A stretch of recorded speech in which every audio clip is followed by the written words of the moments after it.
Damos comienzo a un nuevo programa, Servidores de Dios. Quien te habla es Manuel Cornejo. Estaré compartiendo la palabra de Dios y lo haré de una manera expositiva, versículo a versículo. Y en esta ocasión será en el libro de Josué, capítulo 4 y versículo 8, donde dice: Y los hijos de Israel lo hicieron así como Josué les mandó. Tomaron 12 piedras de en medio del Jordán, como Jehová lo había dicho a Josué, conforme al número de las tribus de los hijos de Israel, y las pasaron al lugar donde acamparon y las levantaron allí. Vemos como el entorno histórico del cruce del Jordán está envuelto en una atmósfera de obediencia, ya que esta realidad se aprecia continuamente en este texto bíblico. Y note cómo en esta ocasión los 12 hombres de las tribus de Israel, seleccionados previamente al paso del Jordán, como así señala el capítulo 3 y versículo 12, cumplieron diligentemente con las instrucciones de Josué.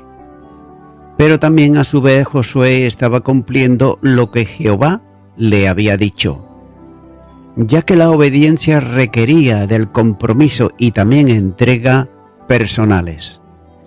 Los 12 hombres debían de regresar al lugar donde el arca del pacto estaba detenida y cargar sobre sus hombros 12 piedras del tamaño suficiente como para hacer visible un monumento, que sería memorial para recordar a las generaciones venideras el paso del río Jordán por el poder y la providencia de Dios.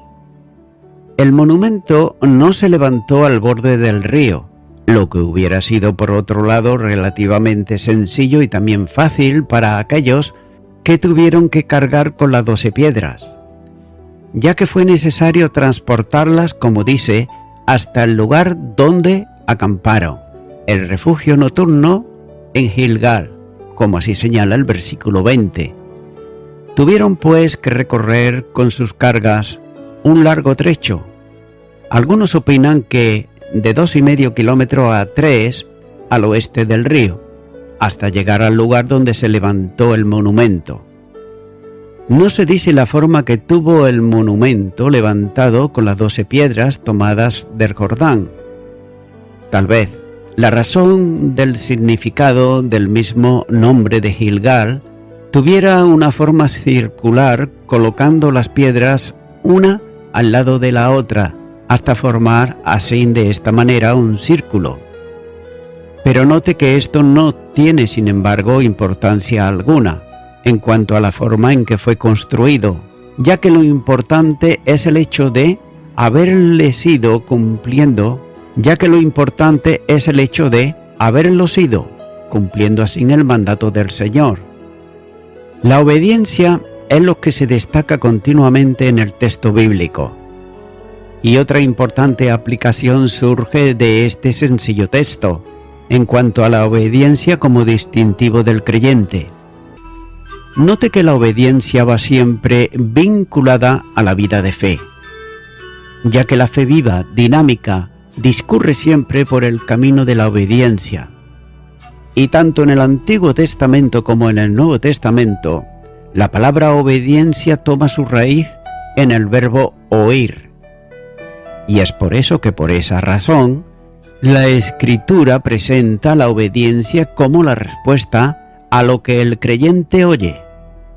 Y así fue el compromiso expresado por el pueblo de Israel en el tiempo de la promulgación de la ley, cuando dice: haremos todas las cosas que Jehová ha dicho y obedeceremos. Éxodo capítulo 24 y versículo 7. Pero note que por otro lado, la desobediencia como rechazo voluntario a lo establecido por Dios recibirá en determinados casos una disciplina tan grave como la muerte del desobediente. Deuteronomios capítulo 21 y los versículos 18 al 21 dice: Si alguno tuviere un hijo contumaz y rebelde, que no obedeciere a la voz de su padre, ni a la voz de su madre, y habiéndole castigado no le obedeciere, entonces lo tomará su padre y su madre y lo sacarán ante los ancianos de su ciudad y a la puerta del lugar donde viva, y dirán a los ancianos de la ciudad: este nuestro hijo es contumaz y reverde, no obedece a ninguna voz, es glotón y borracho. Entonces todos los hombres de su ciudad lo apedrearán y morirá. Así quitarás el mal de en medio de ti, y todo Israel oirá y temerá. Sin embargo, cuando se está hablando de obediencia, se está enseñando el resultado de una disposición personal de acontecimiento a la voz de Dios, es decir, la obediencia es la consecuencia de oír la palabra de Dios.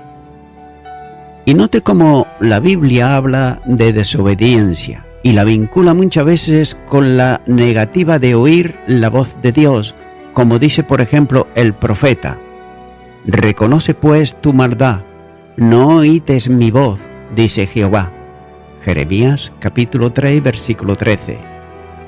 En la esfera de la vida de la fe del cristiano, la obediencia es la expresión natural e inseparable de su modo de comportamiento, ya que la conversión es el resultado de una acción de obediencia al llamado de Dios por medio del Evangelio. Y el cristiano fue llamado por Dios y lo fue para obediencia, como dice: elegido según la presciencia de Dios Padre en santificación del Espíritu, para obedecer y ser rociados con la sangre de Cristo. Primera de Pedro, capítulo 1 y versículo 2. La elección de los creyentes no fue hecha porque iban a obedecer, sino con un propósito determinado, es decir, para obedecer.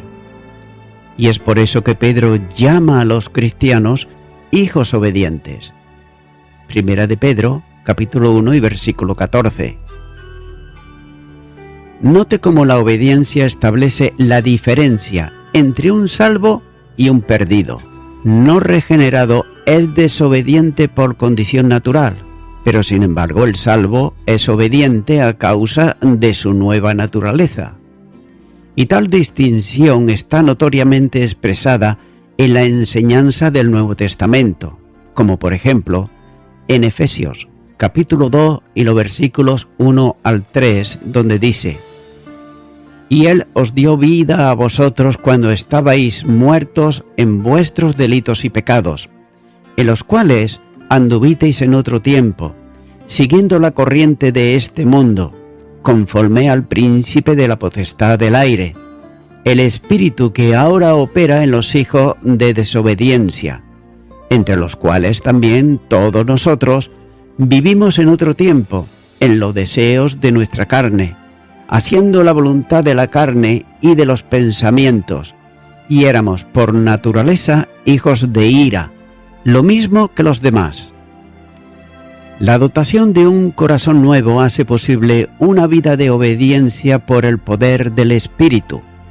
Ezequiel capítulo 36 y los versículos 26 y 27 dice: os daré corazón nuevo y pondré espíritu nuevo dentro de vosotros, y quitaré de vuestra carne el corazón de piedra, y os daré un corazón de carne, y pondré dentro de vosotros mi espíritu, y haré que andéis en mis estatutos y guardéis mis preceptos, y los pongáis por obra.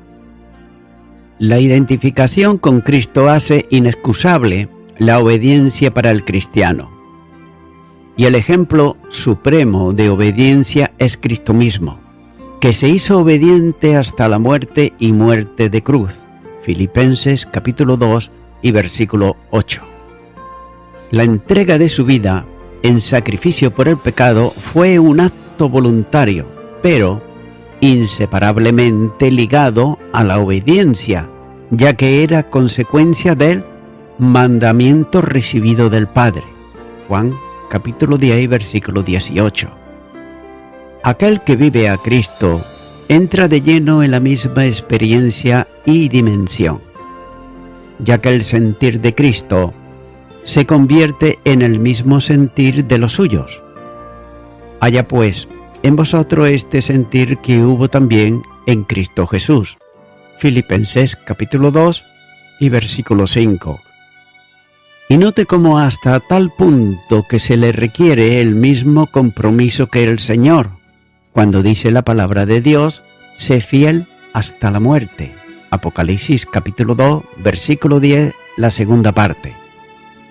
El vínculo común a todo cristiano es su amor por Cristo.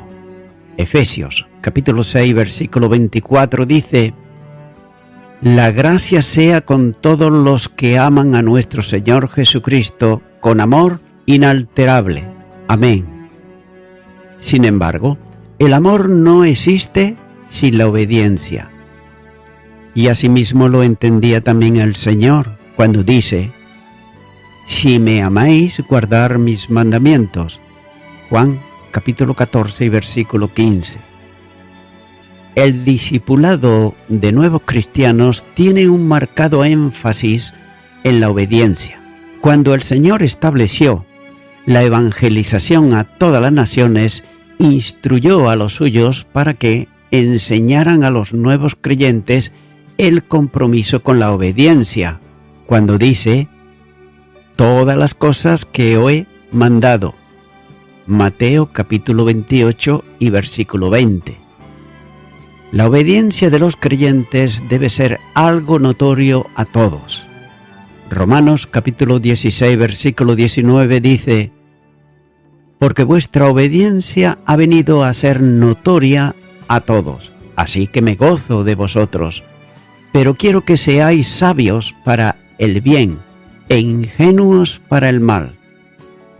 Es en razón a esa condición que el desobediente no debe de estar en la comunión de la Iglesia, ya que constituye para sí mismo un contratestimonio para el Evangelio. Y esa segregación de la comunión eclesial está establecida por Pablo para los desobedientes de Tesalónica, como dice en la segunda carta a los tesalonicenses, capítulo 3, versículo 14, si alguno no obedece a lo que decimos por medio de esta carta, a ese señaladlo, y no os juntéis con él, para que se avergüence. La lección de la obediencia sobresale no solamente en este lugar, sino en otros muchos lugares del libro también de Josué. Continúa ahora con el versículo 9, donde dice: Josué también levantó 12 piedras en medio del Jordán, en el lugar donde estuvieron los pies de los sacerdotes que llevaban el arca del pacto, y han estado allí hasta hoy. Un segundo monumento se levantó bajo las instrucciones de Josué en el lecho del Jordán, es decir, en el lugar donde estuvieron los pies de los sacerdotes que llevaban el arca del pacto. Al entrar en el Jordán se había producido el milagro de la detención del fluir del río, para permitir el paso en seco de todo el pueblo. Durante todo el tiempo que duró el cruce del Jordán, el arca del pacto estuvo detenida en el centro del cauce seco, hasta que pasó todo el pueblo. El recuerdo de aquella intervención divina se perpetuaría en el monumento que se levantó en Gilgal. Pero cabe hacerse una pregunta, y es la siguiente: ¿por qué razón se debía de levantar otro en la parte profunda del lecho del río? Y también, ¿qué valor podía tener algo que no iba a verse desde el exterior, al ser precisamente tapado por las aguas cuando discurrieran nuevamente? Además, en ningún lugar del pasaje se da la razón por la que había de levantarse el monumento, como se hace con el que se erigía en tierra firme. En los versículos 6 y 7, ahí lo tenemos. Sobre esto señala Félix Asensio cuando dice: cierto que sorprende la entrada de relámpago en escena de un monumento nuevo, inútil, por una parte, en medio del río y por otra, sin aclaración directa, podría pretenderse un anuncio simbólico del monumento de Gilgal de su alcance. Fin de la cita. Este silencio bíblico da pie para muchas suposiciones que pretenden explicar las razones de ello. Algunos, procedentes de la alta crítica, afirman la existencia de dos tradiciones de distintas épocas que para mantenerlas, el escritor del libro las hizo coincidir en el pasaje refiriéndose a dos monumentos, cuando en realidad solo fue uno introducido a modo de paréntesis en el versículo 9, para mantener, de algún modo, las dos tradiciones. Pero nótese que no es posible que los que creen en la inspiración de la Escritura acepten esta suposición, ya que no son dos tradiciones unidas por un compositor del libro, con un hipotético momento muy posterior al tiempo de la conquista, y mucho menos que pudiera ser una composición mitológica que justificase la presencia de las tribus de Israel en el territorio de Canaán. La decisión de Josué, cuando ordenó la construcción de un monumento en el fondo del Jordán, se debió a instrucciones divinamente recibidas, como todo el entorno textual demanda. Y lo hizo porque aquello, como el resto de las acciones de aquel día, le habían sido ordenadas por Dios mismo. Y de igual manera, que tomaron las 12 piedras para sacarlas fuera del cruce del río, como dice, como Jehová lo había dicho a Josué, versículo 8. Así también lo hizo en relación con el segundo monumento que quedó luego sumergido bajo las aguas del río. Y esa es la única explicación posible, como el mismo texto demanda, cuando dice, Josué también levantó 12 piedras en medio del Jordán. Es decir, como levantó las otras 12 en tierra firme por la voluntad de Dios, así hizo también con estas otras que quedaron sumergidas bajo las aguas del río. Ahora bien, ¿qué valor tenía un monumento que no podía verse? Y note esto, y es que, cuando en el transcurso del tiempo, un israelita conocedor de la acción divina realizada en favor del pueblo para el cruce del Jordán, se aproximara al cauce del río en el lugar por donde había pasado el pueblo, sabía él muy bien que allí, bajo las aguas, en la profundidad del río, un monumento desconocido e ignorado para el resto de los pueblos, pero sin embargo significativo para él, marcaba desde la profundidad de las aguas el lugar donde Dios había estado firmemente establecido en la figura y simbolismo del arca, para hacer así posible el paso del pueblo a salvo. Sin embargo, podía entender también que aquellas 12 piedras sumergidas hablaban de la profundidad a donde Dios mismo había tenido que descender, siempre en la figura del hecho histórico, para hacer posible un camino que nunca antes había utilizado su pueblo, que lo conduciría al disfrute de las promesas hechas, realidad a causa de la fidelidad de Dios. Por tanto, la aplicación actual de aquel hecho tiene un sorprendente valor para la actual congregación de Dios, es decir, la Iglesia de Jesucristo. Es el monumento a la gracia de Dios en la esfera de la muerte del Redentor. Ambas cosas están tan ligadas que no se puede considerar la lección del aspecto salvífico y victorioso de los creyentes en el disfrute de las promesas de Dios, al margen de la muerte del Señor. Y ya antes se ha considerado esto, tan solo se debe ahora de añadir muy poco más, ya que el creyente que se siente gozoso en el disfrute de las bendiciones de Dios y de la comunión con Él, no debe de dejar de aproximarse por fe al lugar de donde fue sacado para llegar a esta nueva dimensión, como un israelita que se sentare al borde del Jordán para ver por fe bajo la superficie del agua aquellas piedras que simbolizaban la obra de Dios, y así también el creyente ahora debiera detenerse ante el límite que lo separaba de él, para contemplar por medio de la fe el costo infinito que supuso a Dios hacerle llegar a esta nueva y perpetua posición en Cristo Jesús.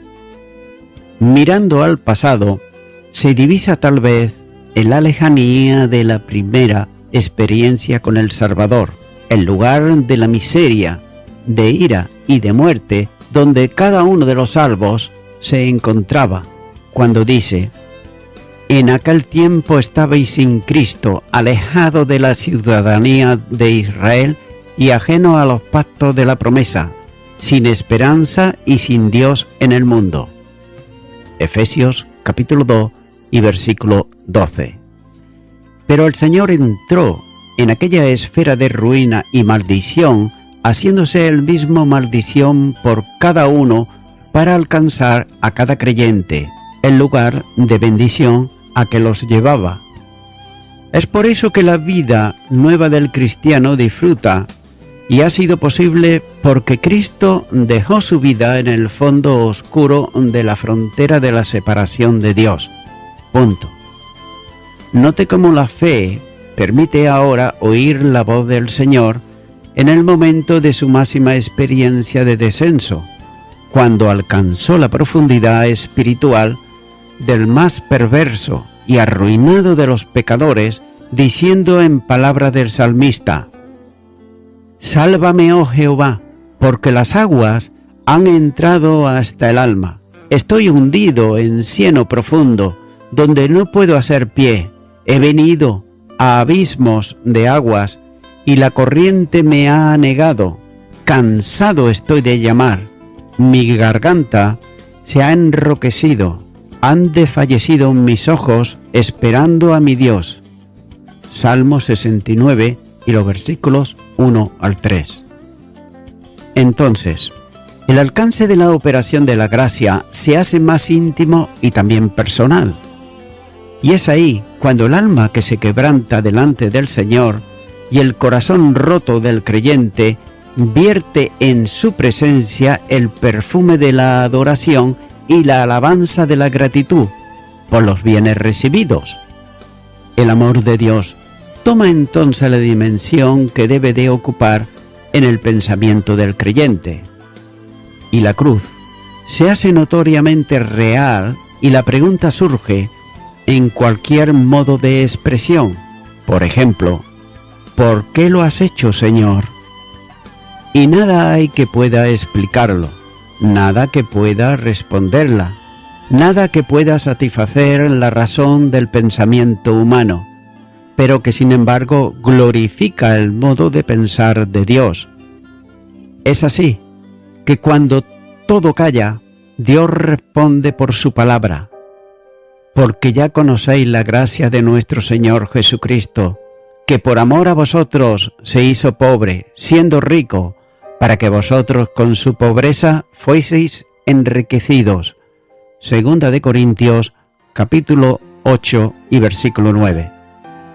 Entonces, la cruz de Cristo alcanza para el fiel las más altas cotas de gloria, que derriban y anulan todas las glorias que el creyente hubiera podido considerar como suyas.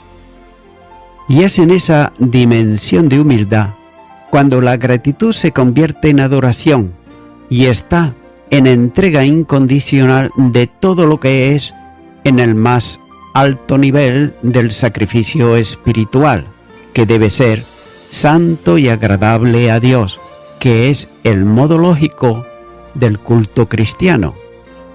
Así que, hermanos, os ruego, por la misericordia de Dios, que presentéis vuestros cuerpos en sacrificio vivo, santo, agradable a Dios, que es vuestro culto racional. Romanos capítulo 12 y versículo 1. Los ojos no pueden separarse entonces fácilmente de la cruz, que adquiera una cada vez más intensa dimensión personal. Es cuando el creyente puede llegar a decir: me amó y se entregó por mí. Gálatas capítulo 2 y versículo 20.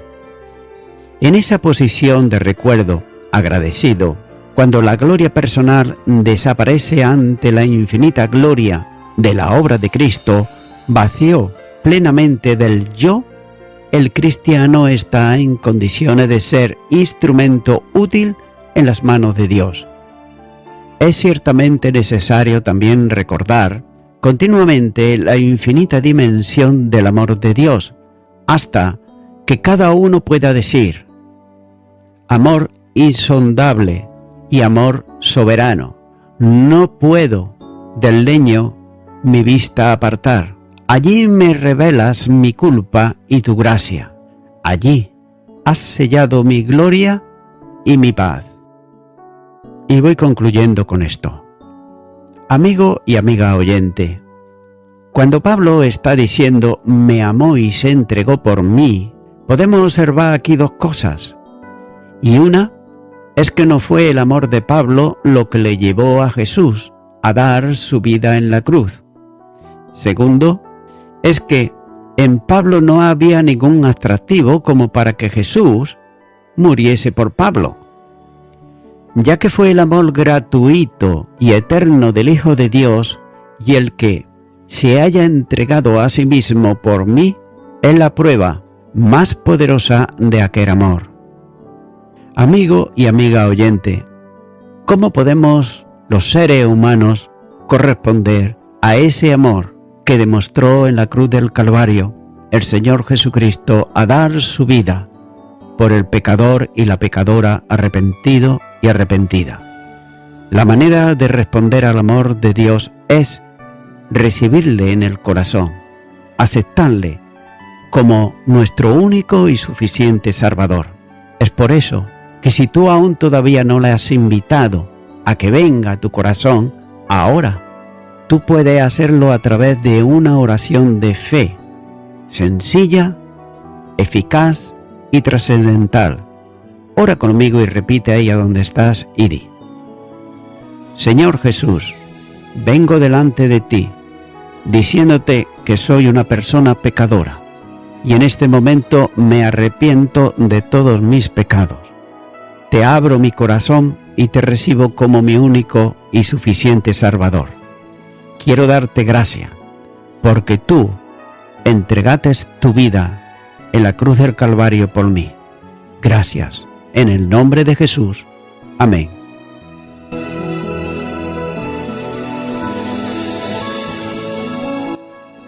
Amigo y amiga oyente, si tú has hecho esta oración de corazón, te recomiendo que comiences a orar a Dios, en primer lugar, en el nombre del Señor Jesucristo. Orar a Dios no es rezar, sino que es hablar con una persona. También te recomiendo que leas la palabra de Dios y lo hagas a diario. Comienza, por ejemplo, con el Nuevo Testamento. Y también, por último, te recomiendo que para que puedas crecer espiritualmente, te congregues en una iglesia cristiano-evangélica, donde se predique, se enseñe y se practique la sana doctrina y la palabra de Dios. Congrégate ahí y con el tiempo podrás crecer espiritualmente y también servir al Señor Jesucristo. Que Dios te bendiga. Y a toda la audiencia, nuevamente ya me estoy despidiendo de todos ustedes y será hasta el próximo programa. Que Dios os bendiga a todos.